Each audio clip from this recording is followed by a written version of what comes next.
Hey I am pretty sure आज आपने कहीं ना कहीं कोई छोटा सा ट्रांजैक्शन तो किया होगा। और हम ट्रांजैक्शन किससे करते हैं? पैसे से। कभी आपने ये सोचा है कि आपके वॉलेट में जो रेक्टेंगुलर पेपर है उसकी वैल्यू डिसाइड कैसे होती है? अगर आज आपके पास 10 रुपए की नोट है तो उसकी वैल्यू आज 10 रुपए है, पर इसी 10 रुपए की नोट की वैल्यू आज से 70 साल पहले अगर देखें तो वो 800 रुपए जितनी थी।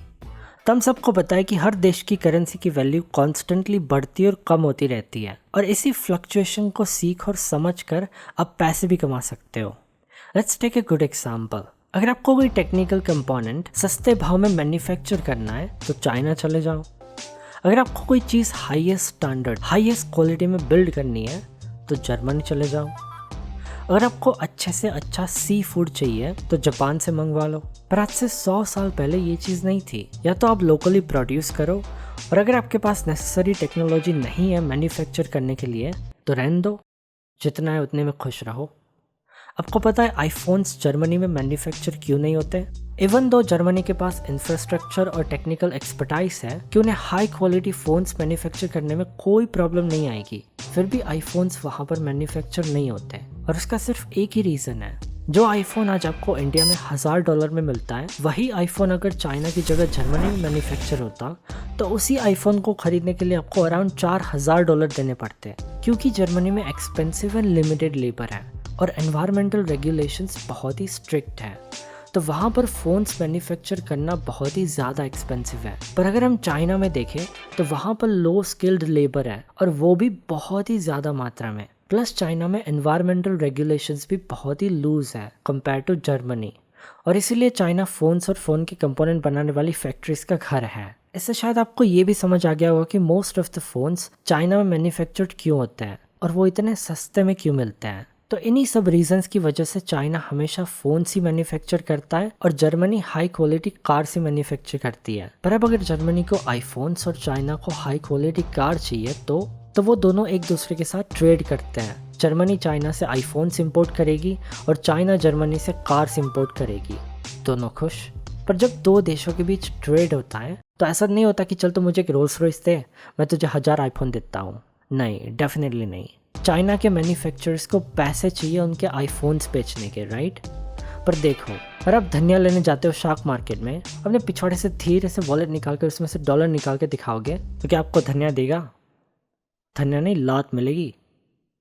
तो इसलिए जर्मनी अपने यूरोज में चाइनीज फोन्स नहीं खरीद सकते। अगर उन्हें चाइनीज फोन्स खरीदने हैं तो उन्हें चाइना की करेंसी में खरीदना पड़ेगा। और इसी की वजह से जब दो देशों के बीच ट्रेड होता है तब वो दोनों देश अपनी करेंसीज को एक्सचेंज करते हैं, और उसी को हम कहते हैं फॉरेन एक्सचेंज, यानी फॉरेक्स। जस्ट लाइक आपके घर के पास जो सुपर मार्केट होता है वहाँ पर आप पैसे देकर धनिया लेते हो, वैसे ही फॉरेन एक्सचेंज मार्केट में करेंसीज ट्रेड होती है। फ़र्क ये है कि फॉरेन एक्सचेंज मार्केट आपके घर के पास जो सुपर मार्केट है उससे बहुत ज़्यादा बड़ी और इन्फ्लुएंशियल है। इनफैक्ट फॉरेन एक्सचेंज मार्केट में daily trading volume around $6.6 trillion का होता है, और उसका रीज़न है ग्लोबल ट्रेडिंग।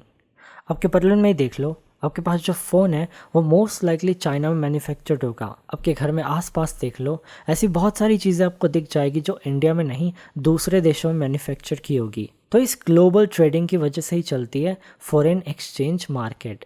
अब कोई भी इंसान इस मार्केट में पार्टिसिपेट कर सकता है, कोई भी इंसान इस मार्केट में ट्रेड कर सकता है। और इस मार्केट में ट्रेडिंग किस चीज़ की होती है? करेंसीज की। फॉर एग्जाम्पल, आप $100 के यूरोस खरीदते हो, तो जब यूरोस की वैल्यू बढ़ती है तब आपको प्रॉफिट होता है, और जब यूरोस की वैल्यू डाउन जाएगी तब आपको लॉस होगा। अब देखो, अगर आपको शाम को भजिया तलना है और भजिया बनाने में धनिया लगता है तो सीधा आप कोई किसान के पास तो नहीं जाओगे कि चलो धनिया लेना, कोई किसान को ढूंढते हैं। आप अपनी लोकल मार्केट में कोई दुकानदार के पास जाओगे, और एक दुकानदार क्या होता है? वो एक मिडल मैन होता है जो किसान से धनिया लेता है और आपको बेचता है, उसमें से थोड़ा प्रॉफिट कमा कर।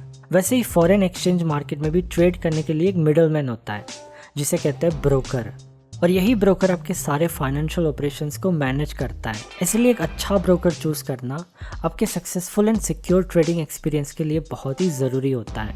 तो इसीलिए अब हम बात करते हैं FPS फॉरेक्स ब्रोकर के बारे में, जो एक लाइसेंस्ड ब्रोकर है।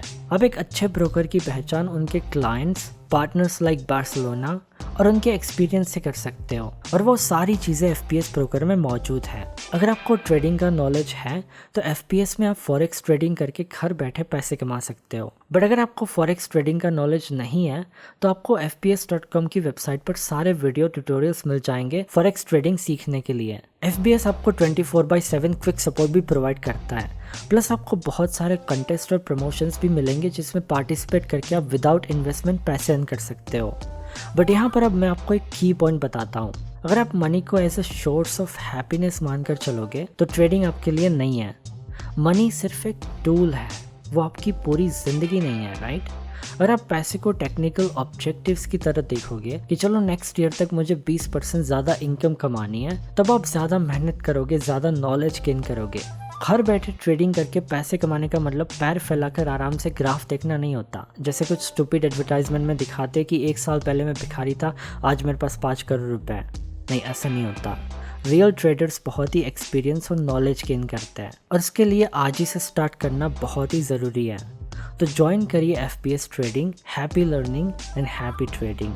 और इसी के साथ ये वीडियो ख़त्म भी होता है। हाँ, इस वीडियो को ख़त्म करने में मुझे बिल्कुल मन नहीं था, पर ख़त्म करना पड़ा, क्योंकि ज़िंदगी में ऐसा ही होता है, जो चीज़ शुरू होती है उसे ख़त्म होना ही है। So thank you for watching this video. Have a good day और नाइट। एन्जॉय।